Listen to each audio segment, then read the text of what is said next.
अभी तो आप फिर भी उसमें और भी है कि 404 वॉट का झटका लगा तेरे छूने से।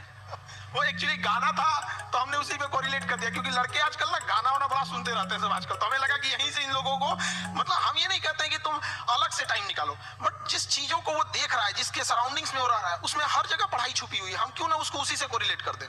टंगस्टन का आपने बताया कि लाल हो जाता है, वो दो लोग लड़ रहे हैं, जरा वो भी बताइए। हाँ, वो जैसे लड़कों सब आते हैं सब, तो उनको ये समझ में नहीं आता फिजिक्स ना, एक तो कुछ ऐसे होते हैं दिमाग में लेके चले जाते हैं, भैया ये तो मेरे लिए बना ही नहीं है। ऐसा नहीं है, हमारा कोशिश ये रहता है कि एक मजदूर जो है अगर मजदूरी करके आ रहा है, उसने पढ़ाई नहीं किया है, फिर भी उसको अगर क्वांटम फिजिक्स समझा दिया जाए, ये होती है टीचिंग वहां पे, ताकि आपका बैकग्राउंड से कोई मतलब नहीं हो, हम जो टॉपिक अभी पढ़ रहे हैं यहां तक समझ में आए। टंगस्टन जैसे आप बोले थे यहाँ पे, तो लड़कों लोग को प्रॉब्लम हो रहा था, तो हमने बस उन को यही बताया कि जैसे आप लोगों को गुस्सा लगता है तो अलग अलग तरीके से कोई गुस्सा होता है, कि कोई गुस्सा होगा तो गालियां देने लगता है, कोई एक दो हाथ लगाने लगता है, कोई श्रापने लगता है कि तुम्हारा ये हो जाए वो हो जाए वहां पे। उसी तरह मेटल्स की अलग अलग खासियत होती है। टंगस्टन उसमें है, उसको करंट देंगे तो गुस्से से लाल हो जाएगा, तो इसलिए हीटर में उसको लगाते हैं, सॉरी टंगस्टन देंगे तो चमकने लगता है, इसलिए बल्ब में डाल देते हैं। अलग अलग चीजें होता है, नाइक्रोम होता है, चमक के हीट देने लगता है। तो वही वो जिस चीज को देखा है उस चीज में उसको अच्छे से समझाया जाए।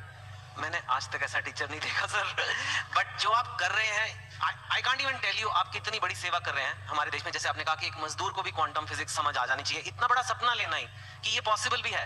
क्योंकि मैंने तो जहां तक देखा एक एलीट क्लास होती है इंडिया में, उसी को इंग्लिश मिलती है, और वो इंग्लिश जिसको मिलती है उसी को एक सर्टेन टाइप ऑफ एजुकेशन मिलती है, और फिर वही और आगे बढ़ता जाता है, वही नौकरियां ले जाता है, वही टॉप पोजीशंस ले जाता है। आपने उसको तोड़ने की कोशिश किया। हमारी लाइफ का सबसे अच्छा डिसीजन था कि हमने इंग्लिश मीडियम छोड़ के हिंदी मीडियम में आ गए। आपने मेरी जिंदगी का सबसे अच्छा डिसीजन था। अगर हम नहीं छोड़े रहते तो कहीं कुछ भी नहीं कह रहते। क्या पढ़ रहे हैं हमें नहीं समझ में। हाँ, जरूर है कि इंग्लिश मीडियम में या फिर जो आजकल की स्टैंडर्ड है उस पर हम जितने पैसे खर्च कर रहे हैं, जितना इंफ्रास्ट्रक्चर कर रहे हैं, तो अगर हम हजारों की भीड़ अगर किसी चीज में लगाएंगे तो एक दो तो सफल होके आएंगे ही आएंगे ना। लेकिन एक ये भी तो देखिए हमने कितने उसमें लगाए और कितना आउटकम आया यहाँ पर। तो हिंदी मीडियम के आप स्कूल में, हमारे यहाँ पे एक स्कूल में हम जब पढ़ रहे थे सरकारी स्कूल में, तो ऊपर से टूट के गिर गया था छत, थोड़ा सा तो फूट गया सर यहाँ पे मेरा।